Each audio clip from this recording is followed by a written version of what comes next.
Welcome back to the Fanspeak Network. We are live. We are here to overreact to everything that we saw in Week 8. And then, of course, look ahead to Week 9 on our NFL betting card.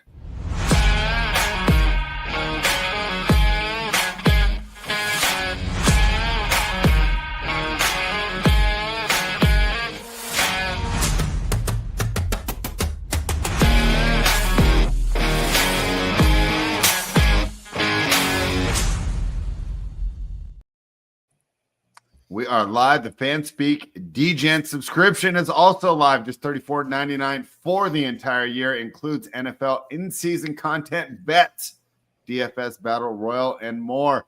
Tyler, how are we doing on this fine Tuesday afternoon / evening, depending where you are in America? Or, hey, it could even be Wednesday morning if you're watching in Australia. What's up, Tyler? Oh, we're doing good. I mean, coming off a 3-0 day on Sunday, we snuck in that under on the the Falcons game. We had 44.5. They got the 44. We cruised in that over in the Cincinnati game spread. Would they get to 70? And that Falcons one, it's the exact opposite of how we expected it, right? Yeah, like we thought Miami would have 10 points. Yeah, and then New England made it a nice rocking chair capture too, so it was nice to see. My Steelers are my Steelers. They seemed the normal downfall that you normally start at about week 12 seems like it got expedited this year, fellas. It seems like it's starting real early. All right. Well, we're going to get to that in a second. Jamie, welcome back. One other take, because Jamie will love this, because this has been the ongoing theme of me from the show. I got a new MVP take. I think he's really going to like it. Oh. All right. Well, I can't wait. And I'll tell you what, Jamie, I almost feel like I'm too excited because you said you have a hot take, and I was racking my brain trying to figure it out. I hope it's not Packers related, because if it is, I'll be a little disappointed. I'm hoping you're going somewhere else here in the solar system. But first of all, welcome back. How you doing? And then we're going to start with you, because since you sent that message, I've been anticipating the start of this show. I'm doing all right. Recovering from a sickness, but we're here. Flu game. So I do, but it's interesting because now that Tyler said, so I had 2 of my overreactions. I feel like Tyler might steal my second overreaction, so I'll let him have that at first, and I'll bounce off if it is the same thing. Spread will not like this first one. Tyler is 100% going to agree with me, but we're going to get straight into it. It is absolutely time for Mike Tomlin to go. It is completely past. I know what you're going to say. Oh, they're relevant. You're a Raiders fan. They always suck. You wish your team could win 9 or 10 games, get in the playoffs. The league has simply passed Mike Tomlin by. Like, he is the most conservative coach I've ever seen, and it is not even close. Like, the lack of awareness that he has for his team of understanding that your defense is not good. He coaches games like he thinks he still has a top 5 defense. He doesn't. Did you see his comments today? Yeah, with a defense coordinator or defensive changes. He basically said the offense was the problem and they shouldn't be settling for 3. And also, that is also the point. You shouldn't be settling for 3, which is like literally what we've all been saying forever. Like, at some point when it's a 4th and 2 and a 4th and 3 on your own 40-yard line, you can't continue to kick field goals because you do not have the defense to be able to win games 19-16 anymore, right? When Joe Flacco's tearing you up, Jordan Love's tearing you up, you're getting 30 dumped on you every week. You simply do not have the defense to win games like that. So at some point, you went out and you got DK Metcalf. You went out and got 41-year-old Aaron Rodgers. At some point, you're going to have to try and score touchdowns because it's just not going to happen. Mike Tomlin is a Hall of Fame coach, right? I think the game has simply passed him by. His time in Pittsburgh needs to be over. In his first 11 seasons, he had 7 seasons where he won 11 or more games. In his last 7 seasons with Pittsburgh, he has 1 season where he's won 11 or more games. He is just consistently 9 or 10 win team. They make the playoffs and they get absolutely routed in round 1 of the playoffs. And I know, Fred, you're going to say you're relevant. Think about how I feel. I'm a Raiders fan, blah, blah, blah. But first off, the Steelers are not the Raiders. The standard for the Pittsburgh Steelers is not just to be mediocre, get in the playoffs and lose, right? This is a team that has 5 or 6 Super Bowls. But I've been trying to tell them for the last 3 years. I've seen 2 in my lifetime. You think I want to go 35 years? They need to fire this dude. We want another one soon. 100%. The standard is different. And you as a fan can sit there and say that you would enjoy, right? Oh, win 9 or 10 games. Let's be competitive. You think the GM and the ownership care about that? The GM and the ownership care about Lombardi trophies. They care about winning Super Bowls. And the reality is this team does not have what it takes. They have the highest paid defense in the league with aging players like Darius Slayton and Jalen Ramsey, and their defense still sucks. You have a 41-year-old quarterback who's on his way out. You tried it last year with Russell Wilson. You have no future. What is going to change in the next 2 or 3 years that you think the Steelers can win a Super Bowl? They can't. And at some point, the objective of playing in the NFL is to win a Super Bowl. It is not just to be relevant. And they have to make a change. Do I think they need to fire him right now? No, I think he deserves more than that. He's earned the respect to finish out the year. But I think at the end of the year, they need to have a conversation with him. And they need to say, hey, we're going to do this mutually. You go sit out. We're going to go our separate way. You go your separate way. Go sit out for a year and come back like Sean Payton did or Mike McCarthy did. And maybe he can go in a situation that is better for him. But it is not working in Pittsburgh. They need to make a change.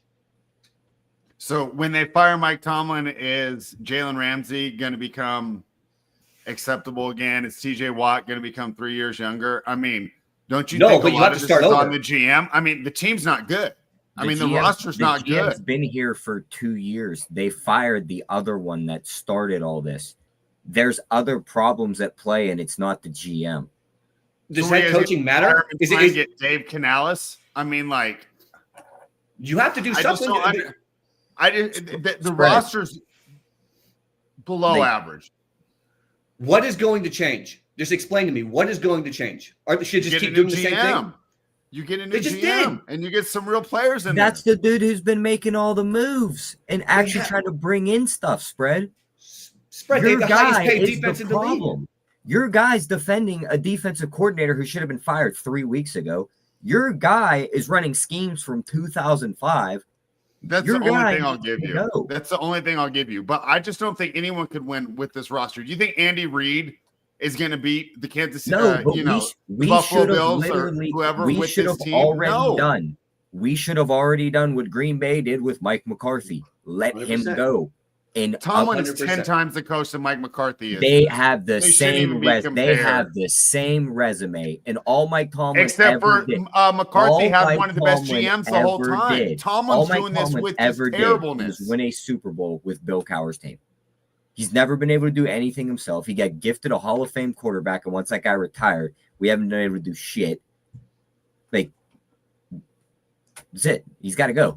At some point, so you're going to fire him, and then which one of these quarterbacks in the draft? Because as a Raiders fan, I'm trade him. You don't fire him because it's not like there's great quarterbacks available. Will gladly give you a first-round pick for him. No. What do you mean? They drafted bust after bust. Like, that's what I'm saying. The issue is the GM.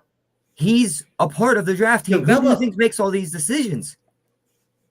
He has not ever been in the draft room pushing for players to be drafted. Mike Tomlin. At some point, you have to be able to develop. Jamie, here's a question for you. If Matt LaFleur was on that team, what do you think the record would be? That is completely irrelevant, right? Because the reality is Matt LaFleur is a much, much better play caller. Much better. And at some point, you have to be able to develop players. Right? Like they have drafted but he has developed players. I mean, it's just currently they're not that good. They have not developed a quarterback since when? That's why they got Russell Wilson, Justin Fields, Aaron Rodgers. Mike Tomlin has never developed a quarterback ever in his entire career. At some point, you can't just say it's a GM. It's Ben Roethlisberger had a ring before Tomlin was even thought to be the head coach of this team. That's what I'm saying. Like you have to you went out and got Jalen Ramsey. You got Darius Slayton. You have the highest paid defense in the league. Kevin Stefanski, Tyler. I don't see how you think you're going to upgrade. I would gladly take Kevin Stefanski at this point. He can't even start the best quarterback on his team. At least our schemes would be updated to new age schemes, and quarterbacks wouldn't just shred us every week. Oh, because that's what doesn't happen to the Browns every week? It doesn't. They have a top 5 defense in the league. He's an offensive coach. Okay, so do you think Mike Tomlin would do a better job on the Browns? Yes. No, he's a terrible. Because sure, Sanders would have been starting from week 1. Oh, that would have been much better. That would have been much better. the dude who decided not to speak in an interview. That would have, they would have taken straight off. Like at the end of the day, my only point is you have to make a change. You just can't keep doing the same thing. They've changed the GM. You've got all these players on the defense side. You've got DK Metcalf. You have Aaron Rodgers. Did you see that chart that Tyler posted about the fourth down? It is like no, I can't say that one out loud. Yeah, I know that one was funny though. You got to make a change. No, I got ready for this one, and Jamie, it just felt like I know you changed your name. The absolute worst part of this, Jamie? Huh? They're at their lowest of the low, and guess what?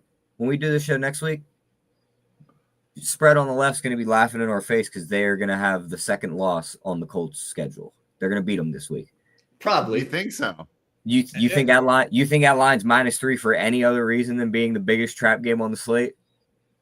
I mean, doesn't it feel like if it wasn't for this quote unquote Tomlin voodoo, this line should be 5? I mean, if you just this ran line numbers, should be 9. like, what do you have, Jamie? I don't know about. I had 9, this at like. I mean, I got it at like 4. Only 4, huh? I had it even higher. I mean, the Colts blow teams out. It's just I don't know. Maybe I'm just Pittsburgh, too. My projections might be too point differential based. Yeah. And I'll tell you what. Here's what I'll give you guys credit for. I kind of had a feeling this was coming, and I'm gonna go back to your old name. I know that you're Packers perspective now, but when you were Hey Yo Sports, right? It felt like I'm going against a handicap match against Kevin Nash and Scott Hall here, right? Hall. And I'm like, Yeah. I feel like I'm like just walking in as a Brooklyn brawler. Like we already know what's going to happen here because it is getting harder week after week. And the one that really I thought was damning because the offensive play calling is whatever, but the fact that they're still running that cover 1 with this personnel. It kind of, and I said it last week on the show, it reminds me of Pete Carroll and running that cover 2 that was so good for him in 2011, and then he's running in 2024, but he doesn't have the personnel to do it. So I just don't get how. I mean, I don't know. Yeah, I don't get how you walk into the GM's office after your DC leaves and you go, I want Terrell Austin on my coaching staff. Terrell Austin was the defensive coordinator for the Cincinnati Bengals. So you seen him twice a year. You shredded him for 3 years, and he got fired after giving up 3 straight 500-yard games. And you said, I want that man in my coaching room. This team is flat out stupid. They love to grab damaged goods and think they can fix them. It's rinse and repeat year after year. Who's going to be the next one this year? Mac Jones? Spencer Rattler? Like, we're going to go get somebody that's damaged goods and try and fix them. Like, I can't stand it anymore. I mean, to be fair, I don't think this quarterback class is good, and we can talk about that in a bit, but I don't think I don't think the answer is in this class. Maybe. I don't know. No, we missed our chance for our answer. Our answer was what? Would year Lamar come in 6 years ago? And we drafted Terrell Edmonds 3 picks in front of him when we had Bennett like 35 years old. To be fair, team in the league did that, so. Yeah, but that was the chance. You were getting the most talented guy in the draft at the back end of the first round. You sit him right behind Ben for a few years. We're not having this conversation. Obviously, instead, the guy 31 other teams passed on Lamar too. Instead, spread the Ravens didn't even pick him with their first time. They picked some whack ass tight end before him. The guy we drafted in the first round. They had 2 picks. I don't even think he's in the NFL anymore. All right. Well, they should have drafted Jackson. I'm telling you what, every week this argument gets harder and harder for me. No, he is in the NFL. And you want to know who he plays for? He plays for the fucking Raiders. The Raiders? Yes. Oh, wow. All right, Tyler, but you know this organization, they do not like moving on from coaches. I mean, that's the biggest. Do you think this is an actual possibility, or is this just going to be? I mean, are we going to have this conversation this time next year? Yes, we're going to. Yes, we are going to have. We really might. I don't know. No, I can tell you why, because this is going to be the same thing. I know you're going to hate this take spread, but this is kind of the same setup as what the Lakers went through when the old man bus died and the younger, what was it, daughter took over the Lakers? And they haven't really, I mean, they got that one championship, but that we can all sit here and go over that. But they just weren't the same. They weren't always going out and striving to win, to always get the best players. The old Rooney passed away in the last 10 years. The younger one that took over is more of a business-minded guy, wants his money, and can care less about winning. 9-8 sounds great when you bring in all the ticket sales and your money's good. We got another Bob Nutting in town. We have the Steelers and the Pirates are going to be doing the Spider-Man meme here soon, spread. Well, I don't think it's going to get that bad. They might not, but they might not lose like the Pirates do, but it's going to be like, hey, we haven't won a playoff game in how many years? And they're going to be pointing at each other while the Penguins are the only thing we have. All right. And I don't even watch hockey, so I feel bad. Me neither. So I'm kind of yeah, screwed. like I said, this argument's getting tougher and tougher for me week after week. To be fair, Jamie, you think the Packers are going to win the Super Bowl, so losing to the eventual Super Bowl champions isn't that bad, is it? No, it's not that bad, but it's the way it came out. Like, that team should have been up like 24-7 at least. But just too many times they settle for field goals. Like, you just have to realize your defense is not very good. They should have another loss on their schedule. There was the multiple Tucker Kraft throws that should have ended in interceptions that were just brought down by him and turned into like 30-yard gains.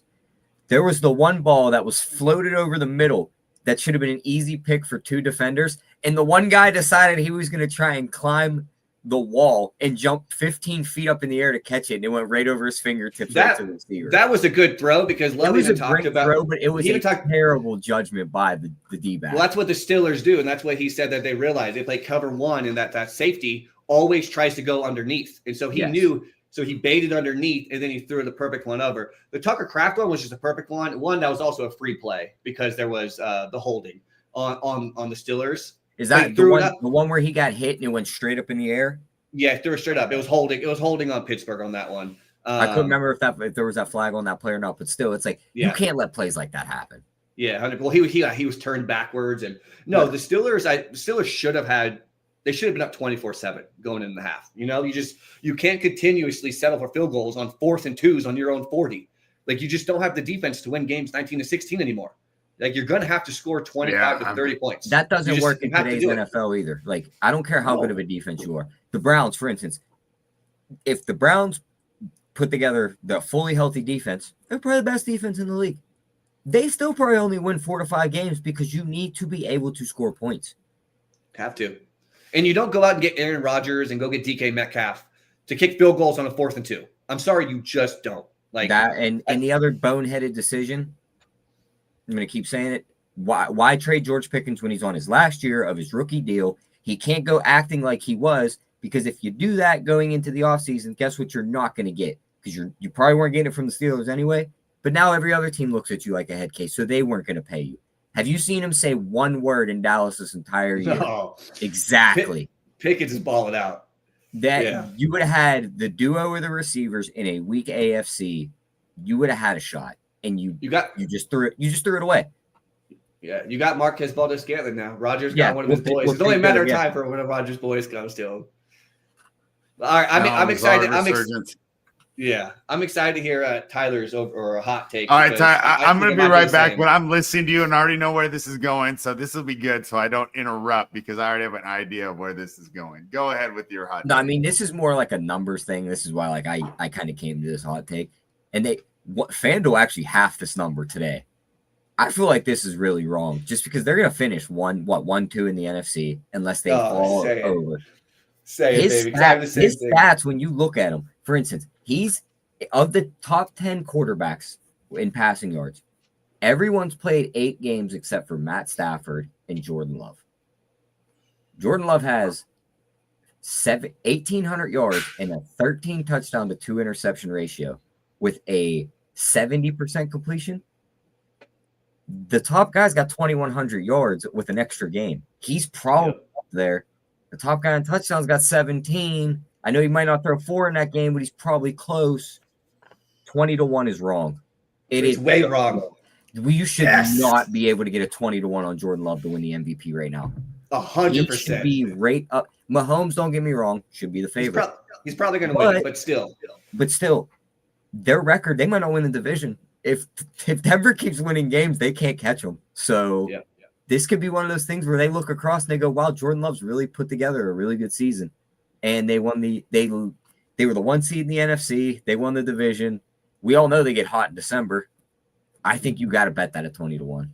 Oh gosh, I love it. I'll bounce in real quick because that was literally my second take. Was you just go and you go bet this number? Like, does he probably win it? No, more than likely Mahomes does win it, right? That's why Mahomes is the favorite. But 20-1 is wrong. Plus 2,000 is just a 4.8% implied probability. The only other guy I was going to say you're at above 5%. It's profitable if it happens. The only other guy I would worry about and put in my pocket other than Mahomes right now is Stafford. I think Stafford's another good bet. Drake May. Okay, so I'm completely shocked here.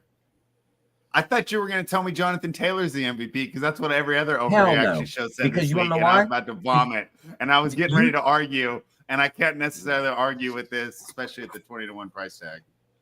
No, the 20-1 like he put all the numbers. He's on pace right now for 4,400 yards, 32 touchdowns, and 5 interceptions. If he has 32 touchdowns and just 5 interceptions, and this team wins 13 or 14 games as the number 1 seed in the NFC, he is going to be a top 3 MVP candidate. This is just a number that you bet now, and you're going to look down in 7 weeks, and it's going to be like plus 600, and you got massive CLV. It's just like when I said the Ravens to win the AFC.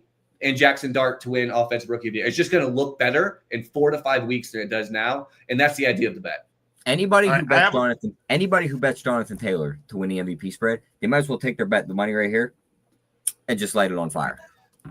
Running backs do not win MVP. It's a quarterback award. He's already minus 250 to win Offensive Player of the Year. He's going to run away with that. He could score 2 touchdowns every game for the rest of the year. Guess who's not winning MVP? Jonathan Taylor. All right. Well, there's a question for you.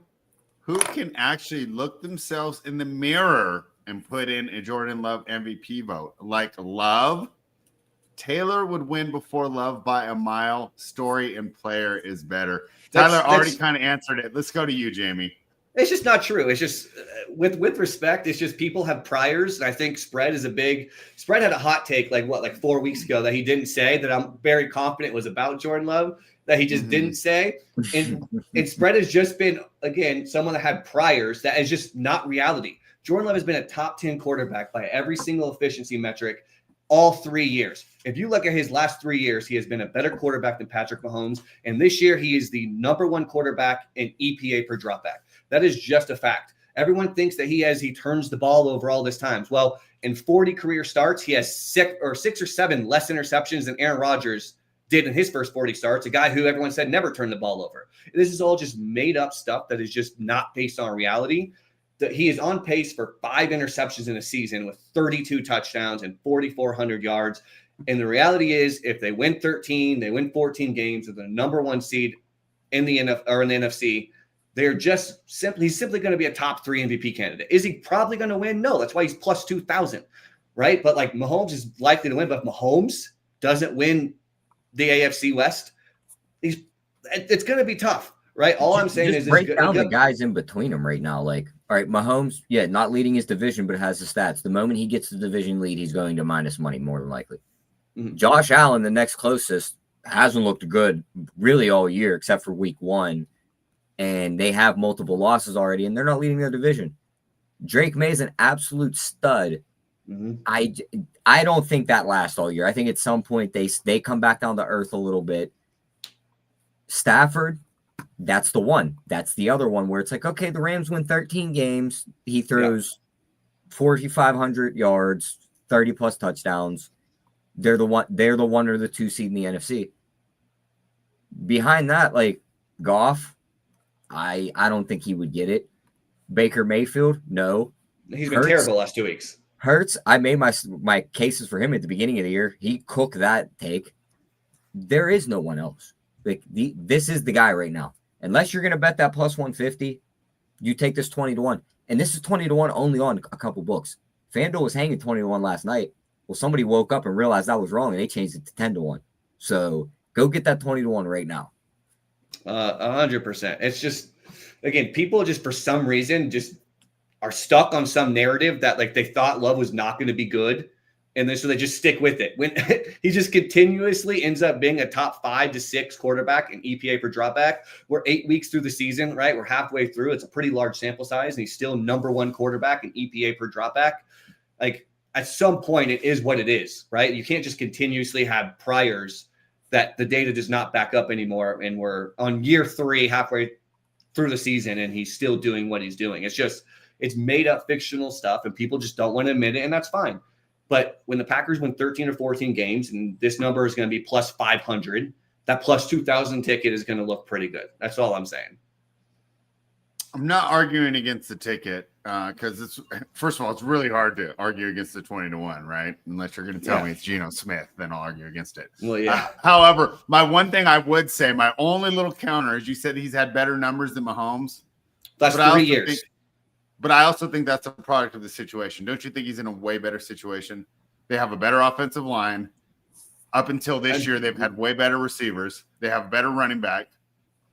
The only thing that Mahomes has better is arguably better coaching, and even there, it's razor thin.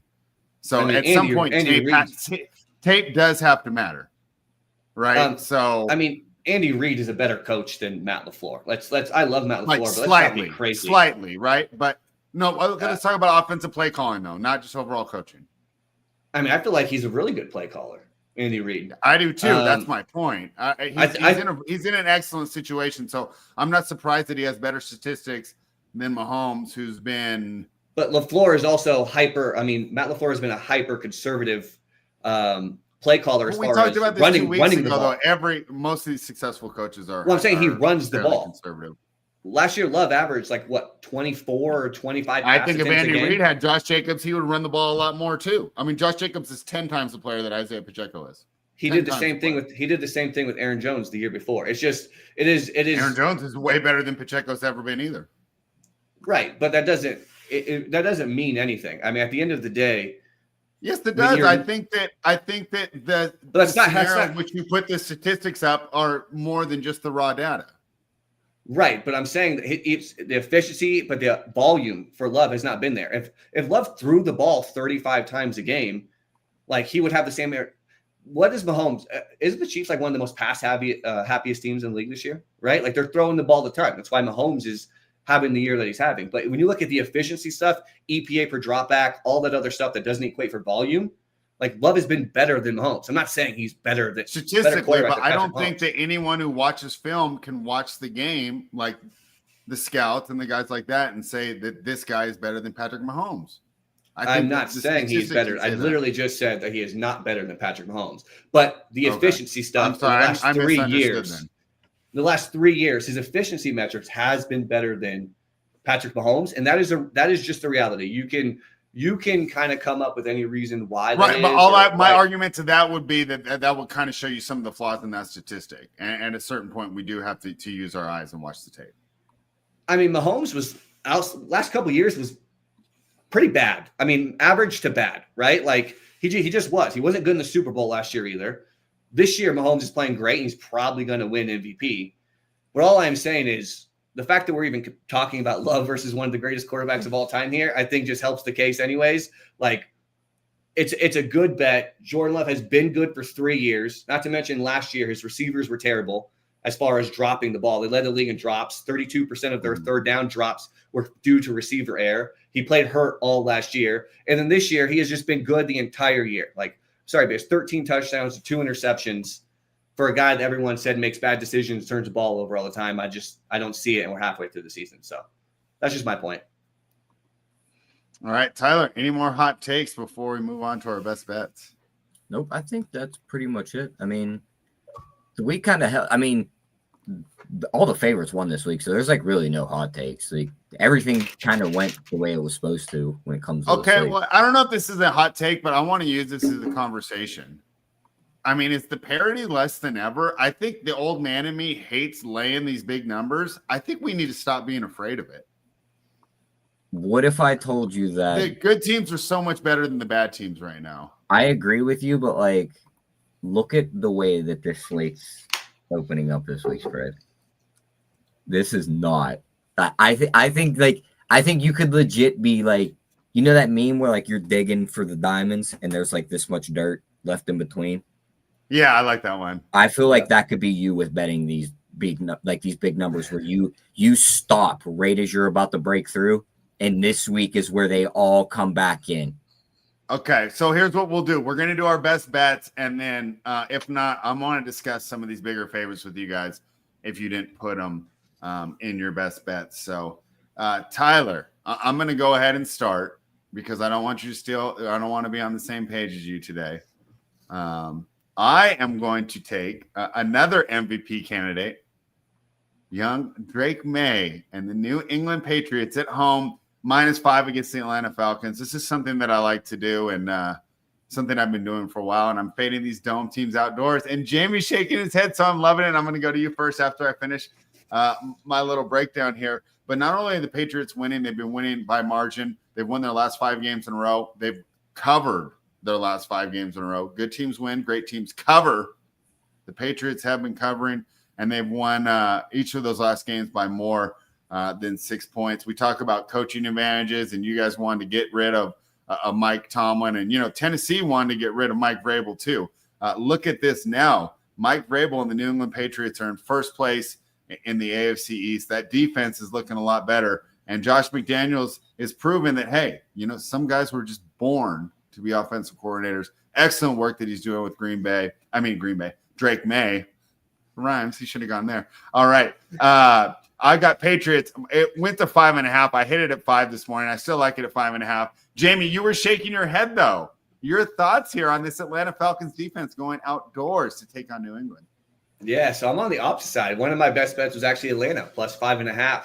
I just think Atlanta is a highly volatile team. It's a team that I do not like to take when they are favorites, but it's a team that I do like to back as underdogs. I mean, we've seen this team lose by 30 to the Panthers, turn around and beat Buffalo, and then they were favorites against Miami, and they got housed. So this, I think, is a pretty clean bounce back spot. I love Drake May. I think he is a legit quarterback. I have a ton of best ball in all my other redraft leagues as well. But what kind of Tyler said a little bit earlier, I do think we see this New England team kind of regress a little bit. I think Drake May's very good. I don't think this team overall is as good as the record indicates. And I just think this is a decent bounce back spot for the Falcons. Even if Kirk Cousins is playing, I do think having an extra full week would help a little bit. I'm not sold on New England. And again, this is another thing where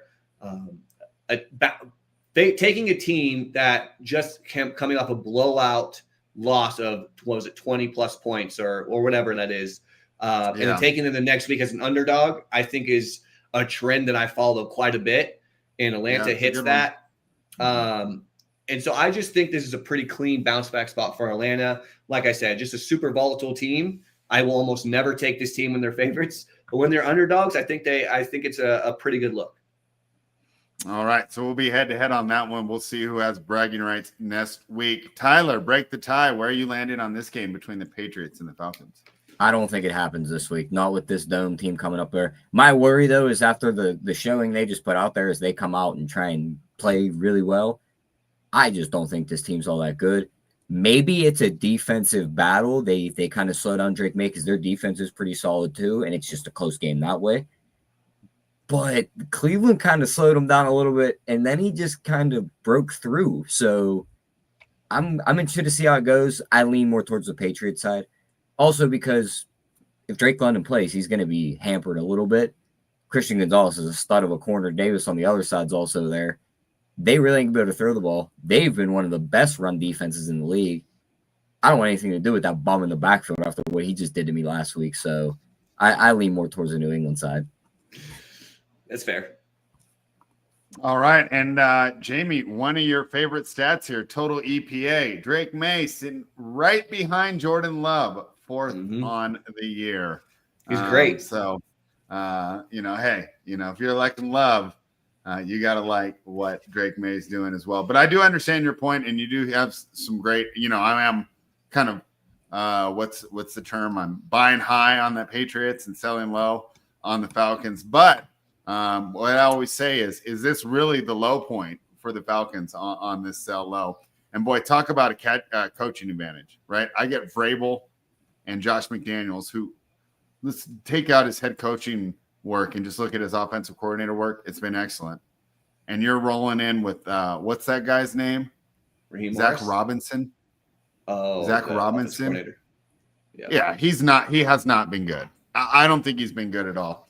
All right. I do just want to say, just real quick, comment on what Mike Rob said about how they got demolished by the Dolphins and the Panthers, and they may suck. It's very true. They also beat the Buffalo Bills, who I think we all thought were like clearly the best team in the league just a few weeks ago. Again, though, that just goes to the point of I think this is a highly volatile and team. Just goes to the point of the NFL, right? I mean, that's why it's any given Sunday, and these things continue to happen. So, and to be honest, maybe a better look is just taking the money line. Because, like I said, because this team, I was going to ask you that when you were talking about the volatility, but 5 points might be a better look to give up. I mean, is 24-20 that crazy?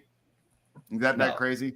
Especially if it was 24-13 the whole game, and then you get a nice little drive there towards the end, or Bijan breakout run. But one thing I wanted to point out, you talked about Love at 13-2. May's sitting there 15-3 on his TD to interception ratio. So, he's pretty close as well there with Jordan Love. Mm-hmm. Yeah, good point. But the ratio is around the same. Okay. Mm-hmm. Tyler, your first best bet for week 9. We're going to go back to a total again. They treated us well last week. Give me the biggest game of the week. Give me under 52.5 in Buffalo, Kansas City. This just lines up to be the 4 o'clock game everyone runs to load up in DFS, bet all the overs, and this strolls in right around 21-17 in the end. Kansas City's defense is legit. Buffalo's might be a little leaky. They might give up some points. They're going to slow James Cook down in this game, Kansas City will. And once they get a lead, they like to burn a lot of time off the clock. They might not be able to run the ball, but they could damn sure chew a clock. They extend drives and get time ripped off that clock. I think 52.5 is a little bit too high, and I'll take the under. Right. Jamie, what do you think of that play there? I didn't think about it, but I just bet it while he was speaking on it. Tyler's been doing excellent on totals this year. Yeah, I like that too. I think it's a good look. I know no props are out yet, but maybe look at some Brashard Smith with Pacheco a little banged up. He's getting a little bit more work too, and I do think this at Buffalo this point, run defense. We talk about tape, Jamie. Don't you think Smith looks better than Pacheco? I mean, maybe if it's 3rd and 2, give me Pacheco, right? But 1st and 10, I kind of want Smith in the game. You and I would look better than Pacheco out there. I mean, like I don't think Pacheco is all that good. I think Rashard Smith is a much better. It's just classic Andy Reid though, man. Like these rookies for Andy Reid always come on slow and come on much later on in the season. And he's getting more and more work each week. So if Pacheco is banged up, he's much more explosive. He's honestly more of like a wide receiver. That's how they've been using him. But he's getting more and more run every single week. So I would take some of that stuff, like an anytime touchdown with Rashard Smith. Like if you did like a parlay of the under and then also a Rashard Smith anytime touchdown, like that's negatively correlated. So you're going to get better odds on that anyways, I think that'd be something cool too. I got a quick question for you, a little bit off topic, but I've been stashing Rashard Smith in a dynasty league. Do you think he takes over next year, or do you think they'll draft someone else and he's always going to kind of be in a timeshare there? I don't know. That's tough. I think he'll be there next year. I mean, to be honest with you, I have a feeling they're going to draft my guy, the best running back in the nation, Jeremiah Love. I think Jeremiah Love's going to be like the only running back getting drafted in the first round. What about the guy from Michigan? I've seen him go ahead of Love, at least in dynasty mocks. I don't know about actual mocks. I only looked at the real mocks, so I'm not in much dynasty leagues. But so I've only looked at the real mocks, and I've only seen Jeremiah Love go in the first round, and he's always going like honestly like 16, 17, 18. So if the Chiefs end up good, we talked earlier, don't go top 10. No. Go to a good team. Like I think it would be a perfect fit for him. I still think Rashard Smith's a good stash. All right. Hey, I'm gonna just take over here because we're on the same game though. I had a side on this game. I'm taking the hottest team in the league. I'm taking the Kansas City Chiefs. They continue to look good. And Buffalo, I mean, if this gets into a scoring contest, Buffalo can win with the best of them. But just let's take the offenses out of the equation, who I actually would consider to be close to equal at this point. Kansas City's defense and Kansas City's coaching is so much better right now. I'm not saying that's how it's going to be if they meet in the playoffs. We're only at week 9. But right now, the Bills are just a step above the Dallas Cowboys as far as how they are just an all offense team. Kansas City's so much more balanced right now. And like I said, love the coaching advantage here. I took the Kansas City Chiefs at -2. Jamie, what are your thoughts here on the side of the biggest game of the weekend? Yeah, I would lean that too. My only concern is I could just see this being a thing where Buffalo beats KC here, and they go in the playoffs, they match up again, and then Mahomes and KC beats them like they always do in the playoffs. Like I could just see something like that. But I am with you. Of course, yeah. Yeah, you can get a -1.5 now too at FanDuel. So if people like that, I do think this probably is closer to like KC -3. So I like that. Tyler, what do you think of the side there? Jamie does make a good point. The way the NFL works, doesn't it seem like a game that Buffalo wins gets their fans' hopes up?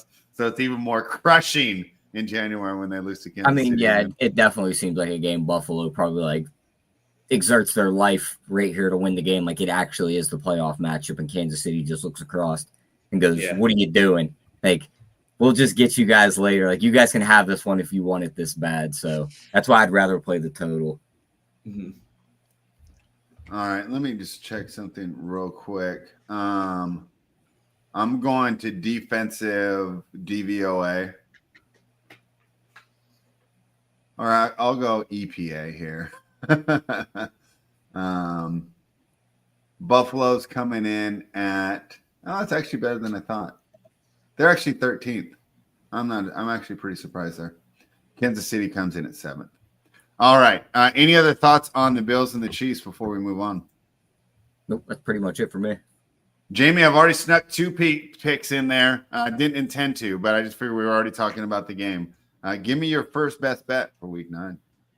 So I was already on Atlanta, so that was one of them. But mine's going to be a player props for a Thursday night football. Give me all the Derrick Henry.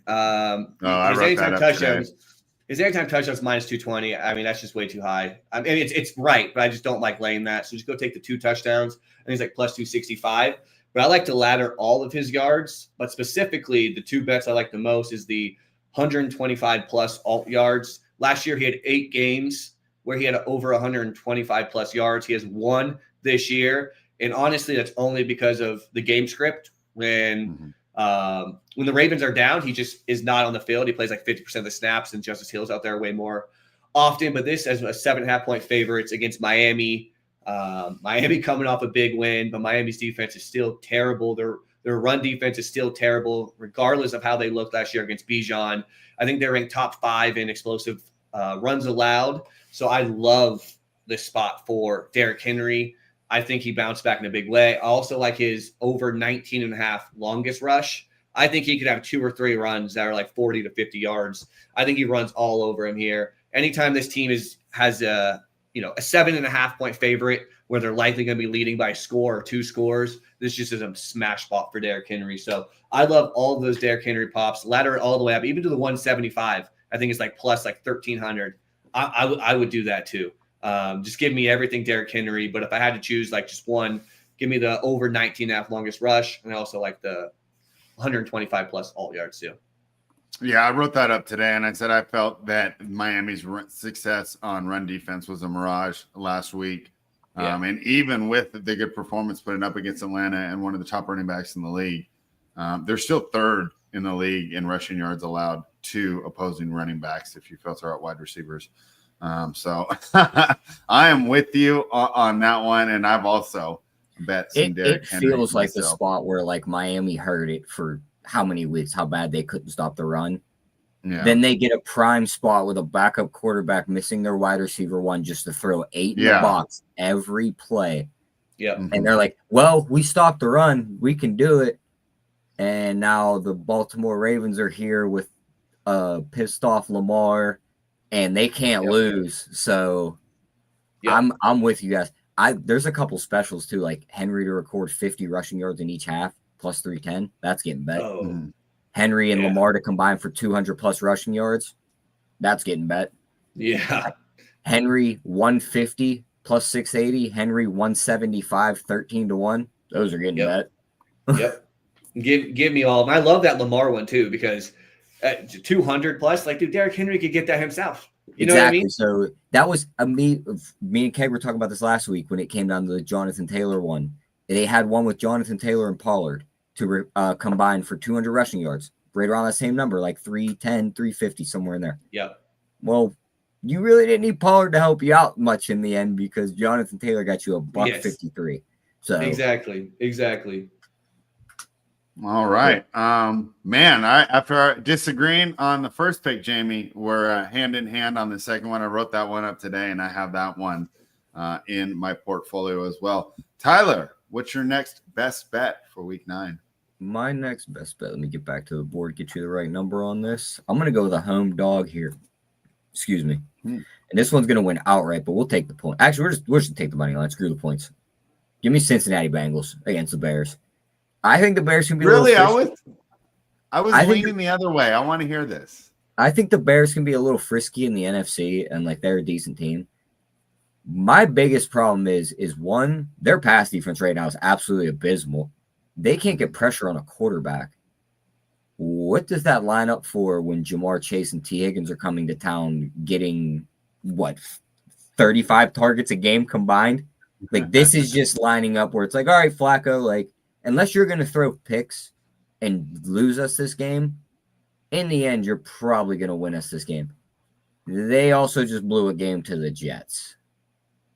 That's going to be. And here's the other thing. Everyone's just penciling in Baltimore to just come storming back and win this AFC North. Let's take a second and look at the Bengals schedule.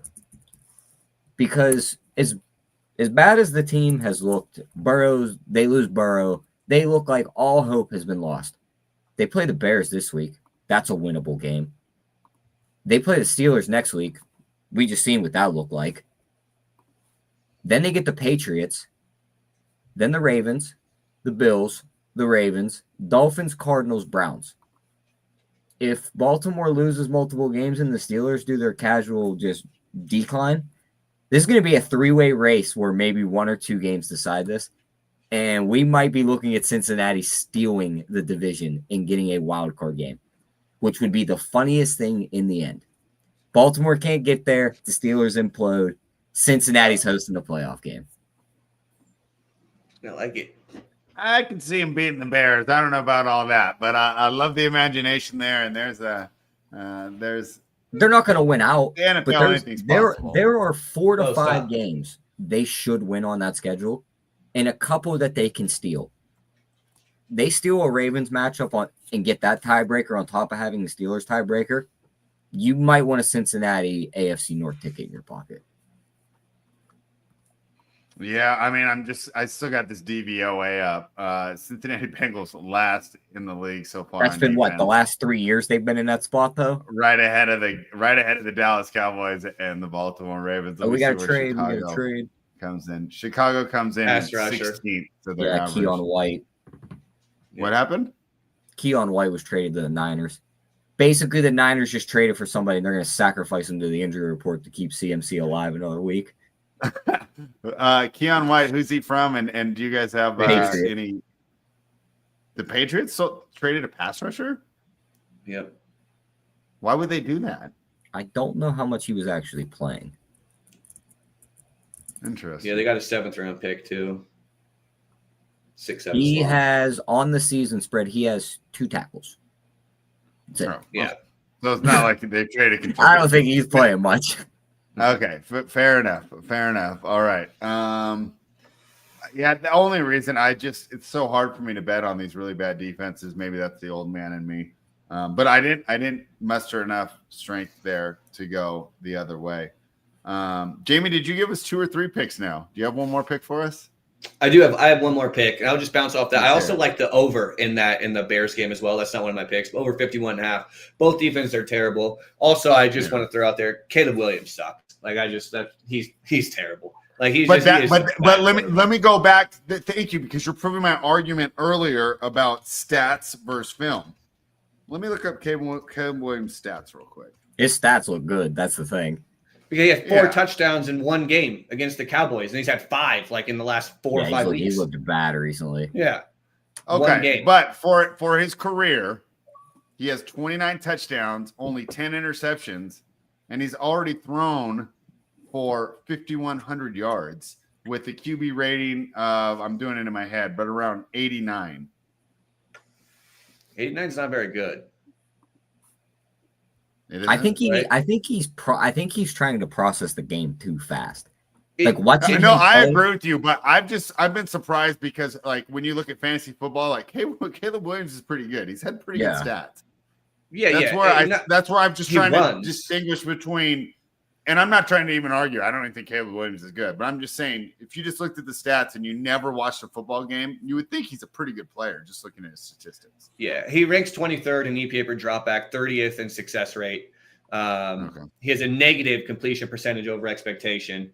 He's not good, and you know what the Bears should have done, right? Is not taking a quarterback and just go out and get a guy like Sam Darnold, because what you want in a Ben Johnson's offense is a guy like Jared Goff who is smart and will run the offense the way Ben Johnson wants him to run the offense. And Caleb Williams, he struggles to process things. He's but just like Sam Darnold, shouldn't we give these guys time?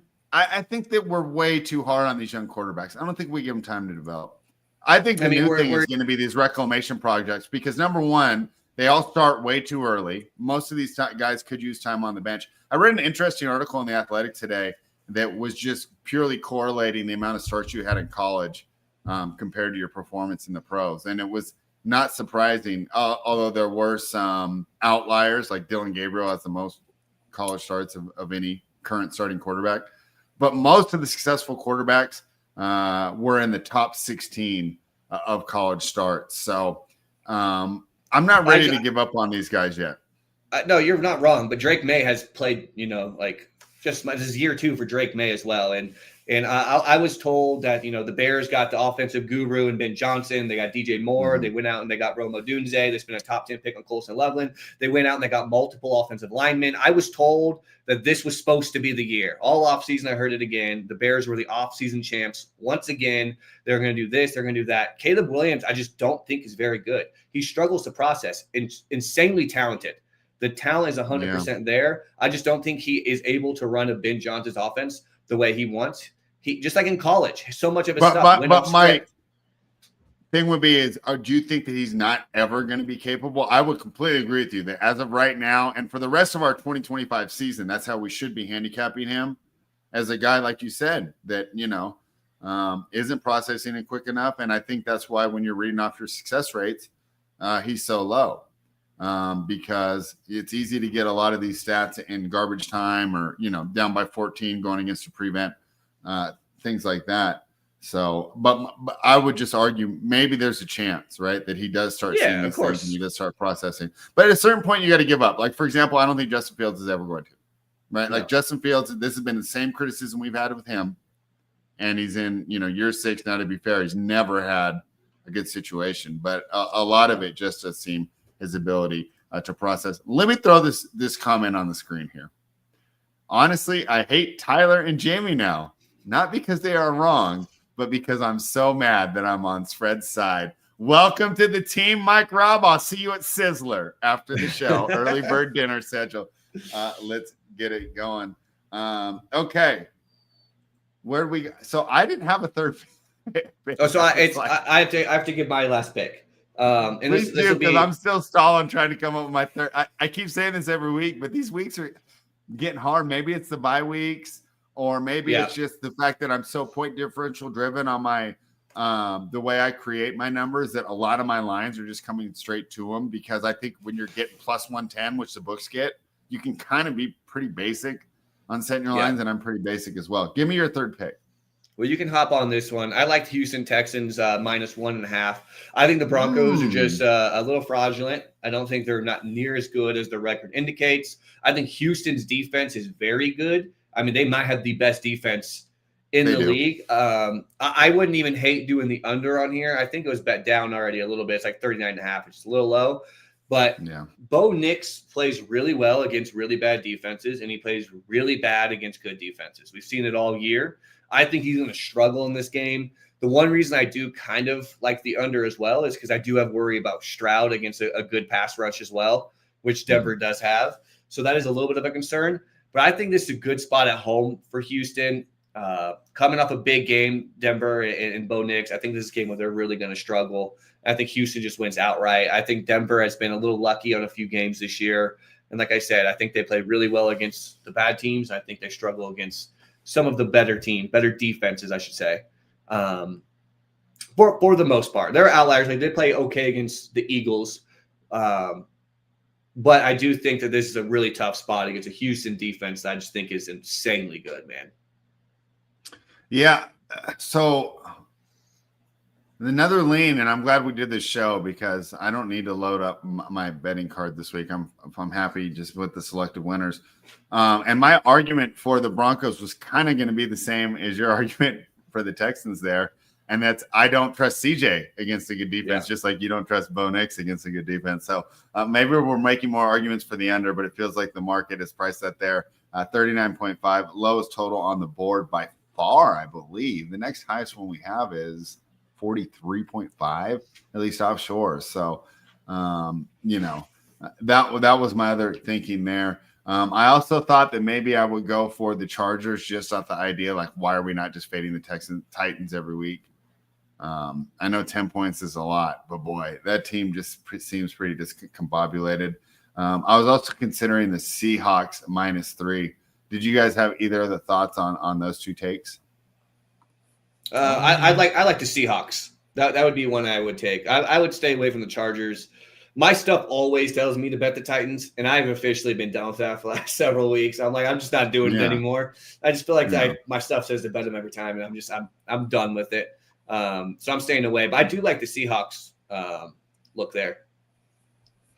All right. Tyler, any more best bets? And after that, I just want to talk to you about some of these big games. Yeah, give me the easiest one on the board all week. Baltimore's going to absolutely lay the hammer on Thursday. -7.5. All it up to 13.5. They're going to beat this team by 20. Yeah. You know what I wish? I wish there was another good T spot. I don't think outside of them, there's really not like another T spot on here that I really like. Like, you can maybe say Detroit. I don't like doing that against what about your Giants? But, what is that at? That whole situation might take a little bit of a turn. I wouldn't do that. Dude, he's just losing guys left and right. I mean, Scatterbo, I think, is a valuable asset. No neighbors, the team is just really not good. Jackson Dart has played really, really well, but this team is just like they're falling apart, man. And the 49ers, it feels weird to me. Like only -2.5, right? And the 49ers, like Kyle Shanahan team, a much better coach team. If you force me down to a third pick, I would take the Giants +2.5. I think this 49. We talk about Tomlin voodoo. I think this 49ers injury magic is over. I don't think that Saleh can get a practice squad level defense to be good once again. And as long as Andrew Thomas is in there, I'm okay betting on the Giants. You talked about it. Obviously, huge downgrades at both the huge skill positions with going to Tyrone Tracy and then losing Malik Neighbors. But still, these 49ers, man, I think this one's tough. Does it worry you though? Like, this is just. I mean, I could be way off with actual numbers on this. This is just watching them play. Does it worry you that Dart kind of holds the ball a little longer than the likes of CJ Stroud? Like, CJ wasn't standing back there for days, like just waiting for guys to get open. It was kind of like play action slot guy, play or snap ball, throw out route. Like he was getting the ball up pretty quick to where the pressure didn't matter. If they can get any kind of pressure, this is also a rookie quarterback too. I don't think the 49ers are going to be able to get pressure. I mean, this trade illustrates it, and their inability to get pressure against a weak Houston Texans offensive line kind of illustrates that fact. And I know they put together the smoke and mirrors over the Atlanta Falcons, but I would posit that that's more of a reflection of the Atlanta Falcons and the San Francisco 49ers actually having a good pass rush at this point with their current personnel. Yeah, I just worry that Dart maybe holds the ball a little too long. No, I think you're right, but I also think he's in a situation where he's expected to do everything. Yes, and that could be. And I think he's kind of feeling that pressure where he's supposed to be the savior and he's supposed to make things happen. And that's kind of what they're asking him to do. So and also, it doesn't look like Fields or Caleb where he's not seeing open guys.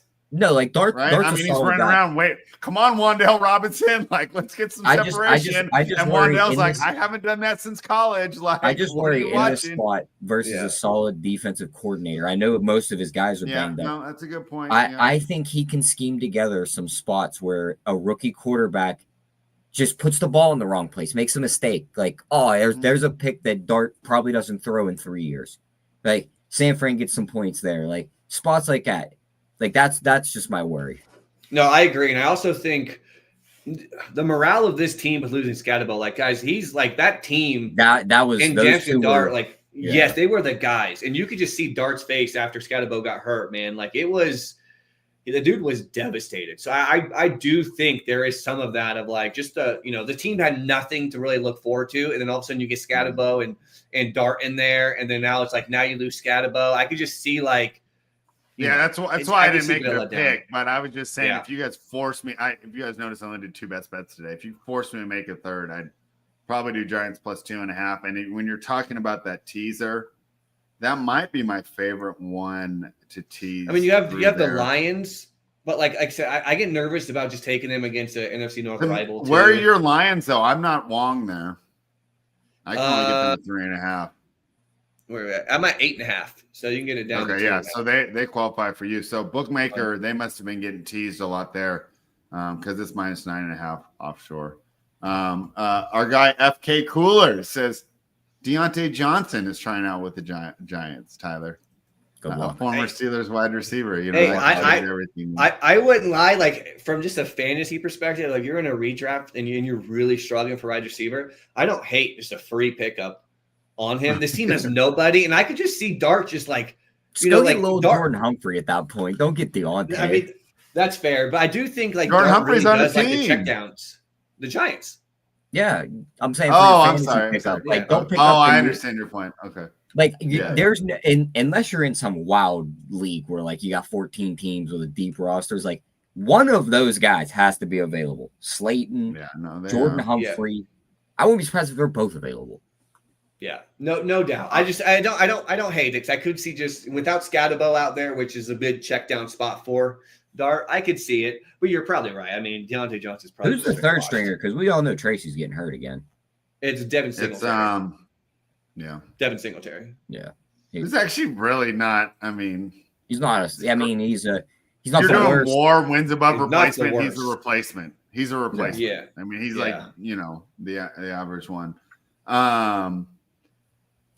I know we already talked about the Steelers a bit, but geez, I almost want to go against my guy here and take the Colts here. My projections have the Colts by more than 3, but I'm not going to because I want to have this argument with you guys again next week. But so I'll be rooting for the Steelers, but can't get involved in there. All right, Jamie, I got to talk to you though. At the beginning of the show, I kind of teased because I almost made this the best bet as well. I think that we should be laying it with these big spreads. I almost want to just blindly bet the biggest spread on the board this week. However, this isn't the biggest spread on the board. That belongs to the Los Angeles Rams. But the Green Bay Packers are minus 13 against Carolina, of course, coming off that high-profile Sunday night win. But how good do you have to be to blow out the Panthers? I mean, I know. Let's just say I forced you to make an argument for the Panthers. What would your argument be? I just don't even see it. The one argument is Panthers is also on that underdog team that was blown out the previous week trend. Okay, that's a good argument. So that would say also, to be honest, like I love the Packers. They've kind of played the level of their competition. When they play good teams, they play really good. When they play their teams like the Cardinals or the Browns, they just. Especially I just feel with Watson back in the lineup, that offense is just going to open up, and it feels like this is the recipe to finally get that big offensive day. I think if LaFleur comes out and says, "Hey, we are going to lean on Jordan Love," kind of like he did in the second half, I think the Packers could easily blow out this team. But he is just a very balanced coach, right? So if this team gets I think he should be balanced. I would lean on Josh Jacobs. The Panthers' run defense has been terrible. Josh Jacobs was not very good last week because he's also dealing with like a calf issue right now, which is you gotta save that guy for December and January. Exactly. Emmanuel Wilson. I got Emmanuel Wilson stashed in Dynasty too, Jamie. What you know about that? I love Emmanuel Wilson. Like he's got some real juice. And traditionally, outside of last year, Matt LaFleur has done this all his time with the Packers. He did this when he was OC in Tennessee. He is like a 60-40 type of head coach when it comes to running backs. He did it with Derrick Henry, Deion Lewis. He did it with Aaron Jones, A.J. Dillon. Last year was the outlier with Josh Jacobs. And I think with Josh Jacobs having a calf injury and knowing that you need Josh Jacobs to be at his best later, I think we're going to start to see a lot more of this. Maybe I'll start Emmanuel Wilson this week then. I mean, maybe. Take Travion Henderson out. Oh, I mean, that's rough if you have Travion Henderson in there. I know. It's the first-year dynasty league. My running backs are Genty and Henderson, just with the idea I'm not going to be competing this year.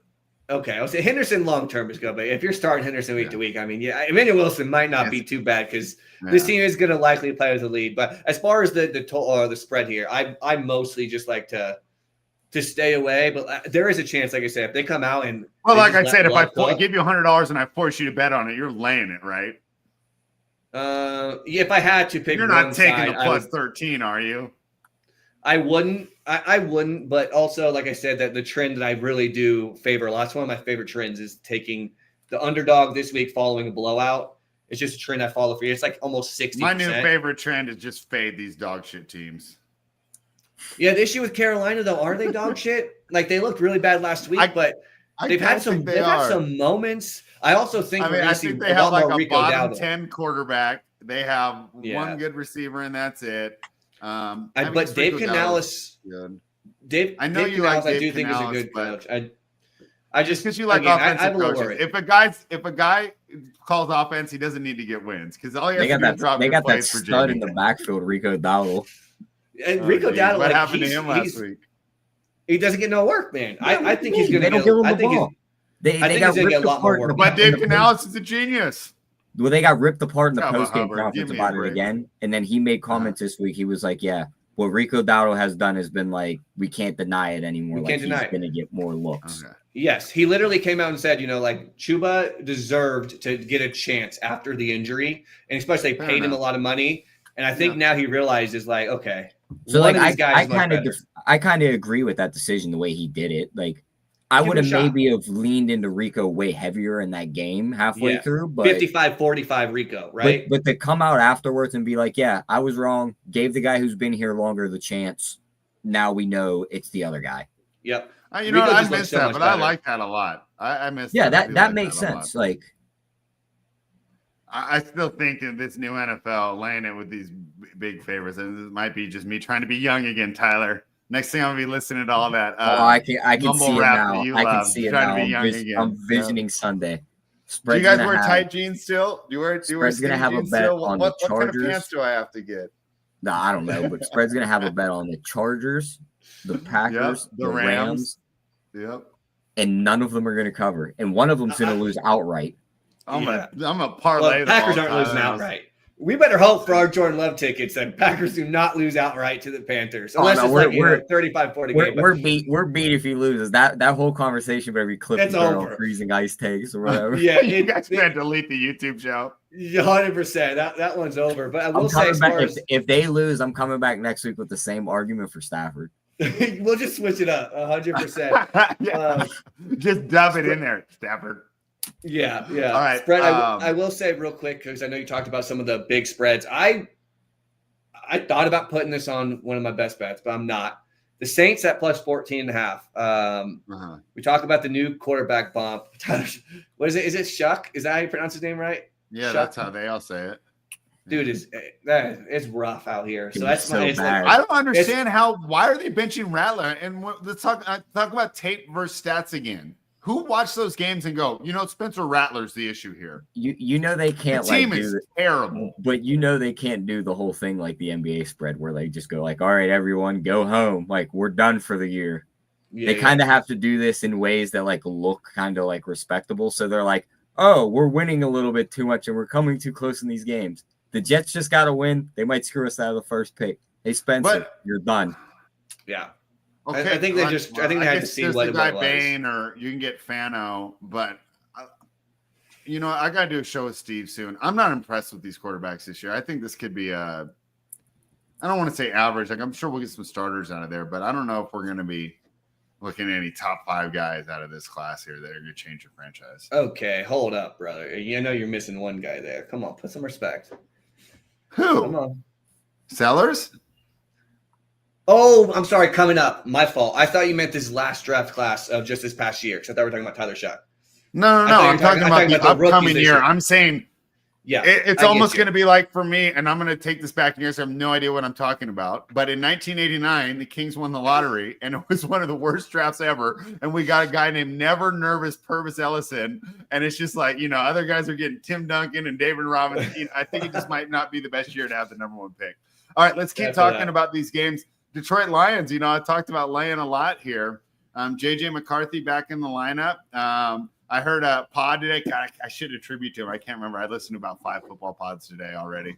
But they're saying, could JJ McCarthy be the next Trey Lance here? You go into a winning situation, and it's unlike, Kyler Murray, Trevor Lawrence, where, it's a bad franchise and you can kind of learn through your mistakes. You're kind of being held to that Sam Darnold standard right off the bat, right? Because the fans are like, gosh, our team is so much worse. It's a tough situation for the kid. And the Vikings defense, it's good, but boy, that Lions offense seems to get it done against anybody. Normally, like I said, I would have been looking towards taking the points here, especially in a division game, but I think the Lions might cover the spread.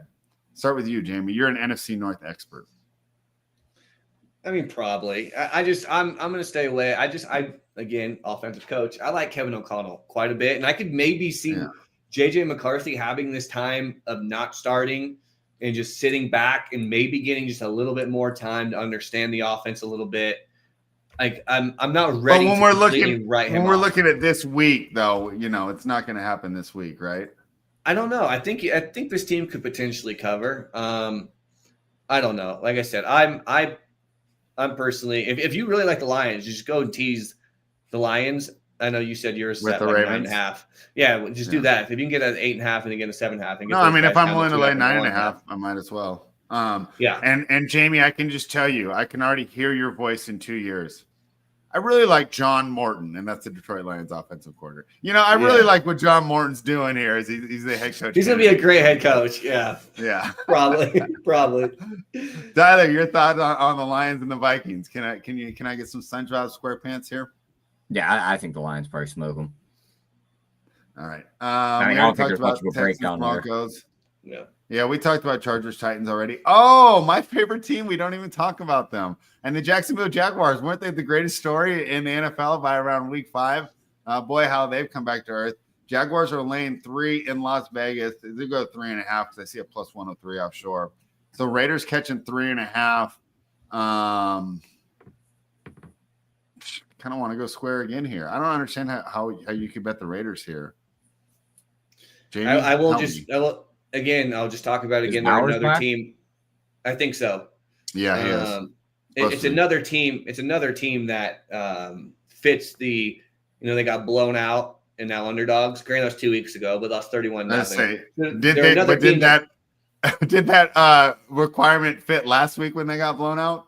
Yeah, they got blown out 2 weeks in a row. So it's probably fit a lot for the Raiders, to be honest. Yeah. If Jacksonville wasn't coming off of on that stat how they're like 67-29, the Raiders are a bunch of those 29s. Yeah, there's no doubt. I don't hate the look at the Raiders. Jacksonville, I just don't think they're as good. I think can probably say this confidently now is I think Trevor Lawrence might suck. So I think I can admit that he's not the 12th quarterback on the thing. I think I can admit that. You talked about Jordan Love last year. Guess who has the most dropped catches this year? No doubt he does. He definitely. Yeah. They have not helped either. How many times have I watched this guy and he like scrambles out to the left and then he like is 5 yards past line of scrimmage and continues to throw it. That's happened at least like 3 times. Like he just also like takes delay of games. Like he just I don't know, man. There's something in his head. It just doesn't feel like he just processes everything the right way. I wonder if he's like some of these NBA players where it's so easy for them when they actually get competition, they don't know what to do. I think it was that, and he took some big hits early in his career. I think the dude's scared to run now, and that was one of his main facets. Dude, he can run. He's athletic. He's a big dude. I just think them big hits he took, he got knocked out a couple good times. He messed up his ankle. Have you seen the picture of Trevor standing next to Travis Hunter? Yeah. Like he's a big dude. They're not in the same weight class, right? I mean, no.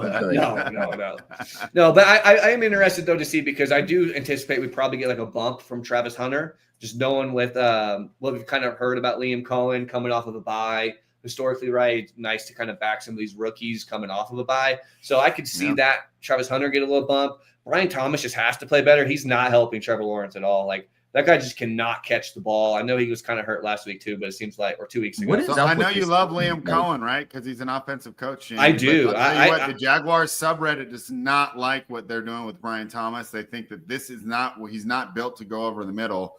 And that's because Trevor Lawrence is throwing him hospital balls. Well, they must really. Is he, or is Brian Thomas just dropping half of these balls that are actually right in his hands? They must also love the part where he's being shopped in every trade talk for wide receivers right now.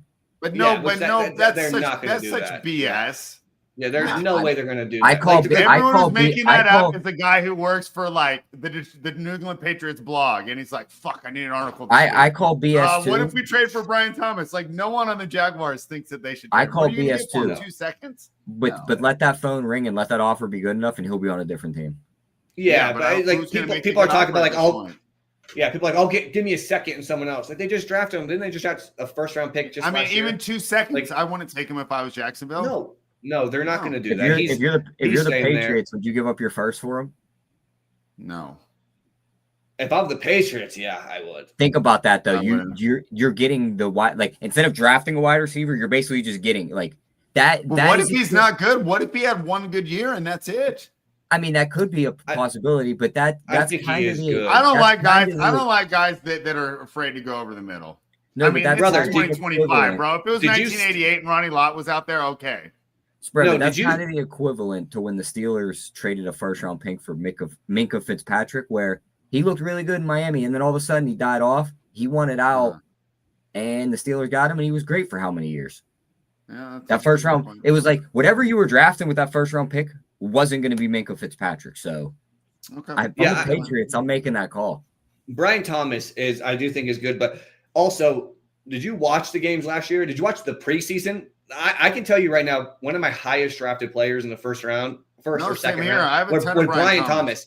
I watched a ton. That's probably why I'm even more mad. I watch literally almost every single snap. When I have all my TVs up, the Packers are always on the main one. The Jaguars are always on the other ones, literally for years. And do you even throw the Raiders on, Jamie? No, I have 0 Raiders. 2 weeks ago, I had Michael Mayer as my tight end one. I had to pick him up to a stream. I don't remember. I had an injury or something with one of my teams. But outside of that, no, I don't watch them. But I do think Brian Thomas is good. I do think that he is like terrified of these hospital balls. I watched one in the preseason where Trevor Lawrence threw one right across the middle. Brian Thomas caught it and got laid out, man. Like, Trevor Lawrence does do that. And again, you are right. They have dropped a lot of balls, not just Brian Thomas, but a bunch of these guys have, which has not helped either. And I still think Brian Thomas could come out the second half and after the bye and just dominate like he used to. I do feel like the last few weeks, Liam Cohen has gotten him a little bit more involved on some of these better routes and, more of this like vertical stuff down the sidelines and things like that, which I do think is good. So I'm not completely out on Brian Thomas yet. But also his last game was, international games. And I hate those international games. I don't even think those count, like those are just super weird games. So now let's see. Let me throw something out there though. And this is kind of beyond our conversation on the prop party, dude. I'm going to Travis Hunter. I think Cohen is going to kind of switch him to wide receiver one. I think he's going to be the first look on a lot of these routes. And I don't know if the opposing defenses are going to do that. So he's going to be the first look against the CB2. He should be open a lot.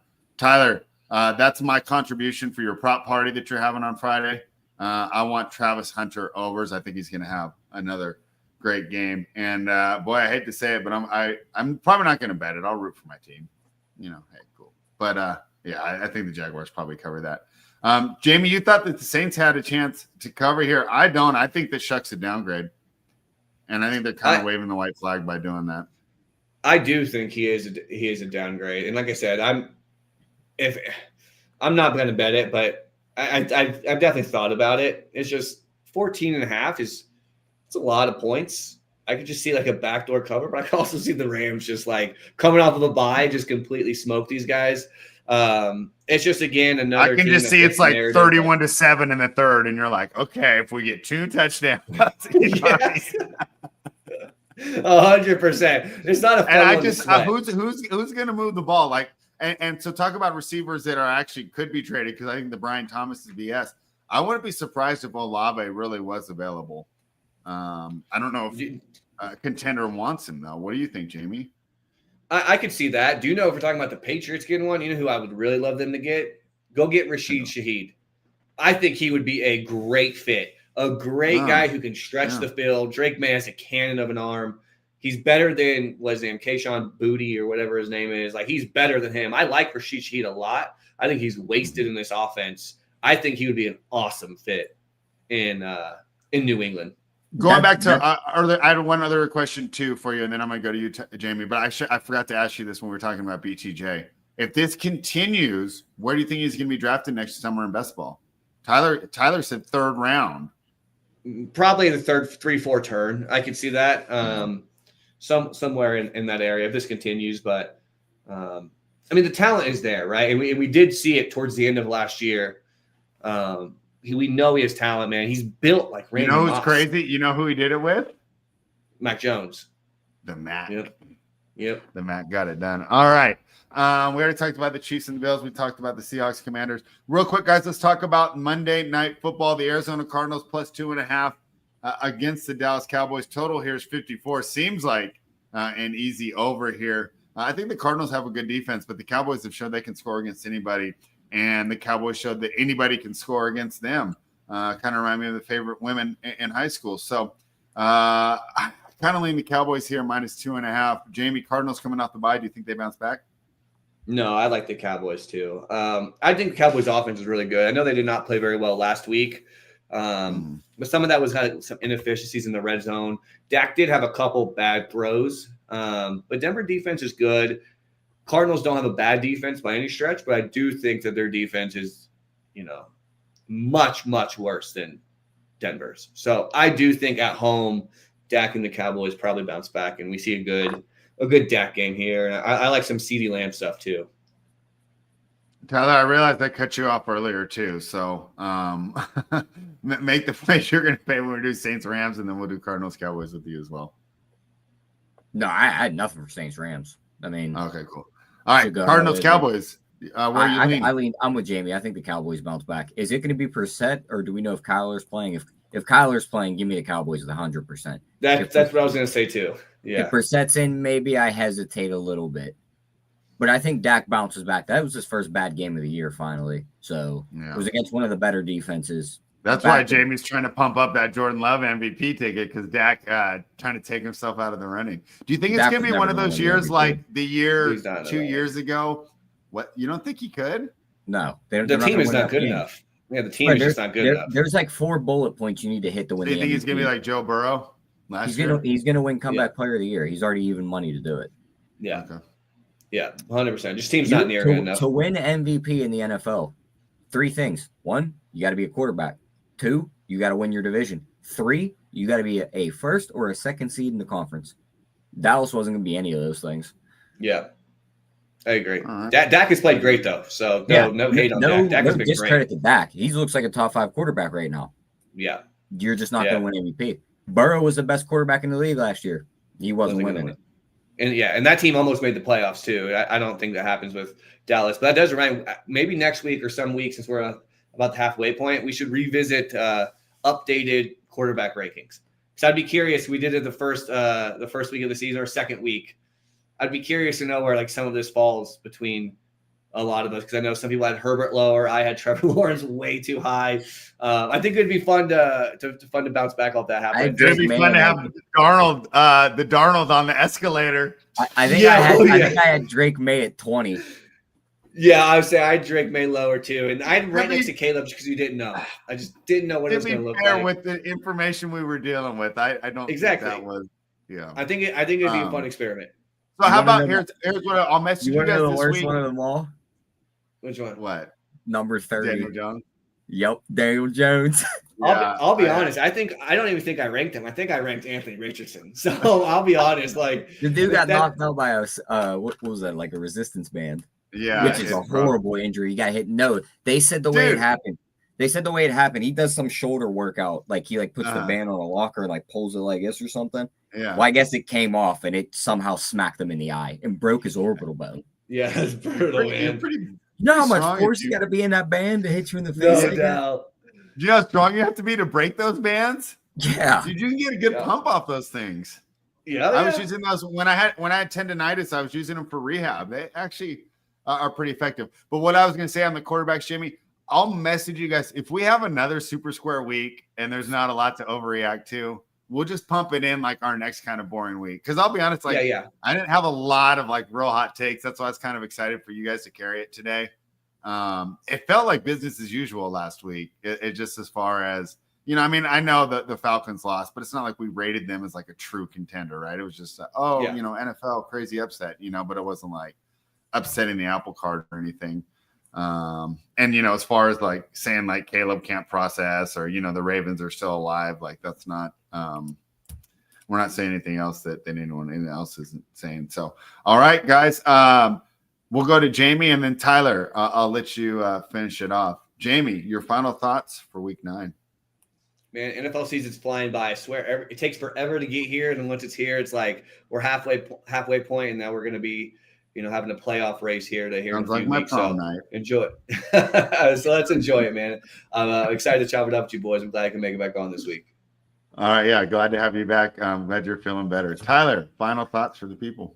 Yeah. After a very square week, hopefully we get some upsets in the league, but hopefully not too many because then we'll have way too many hot takes next week. But I think it'll be a fun week. I think there's one obvious upset that a lot of people are going to walk into, but we shall see. All right, guys, like the video, subscribe to the channel, and check out the Fanspeak Substack.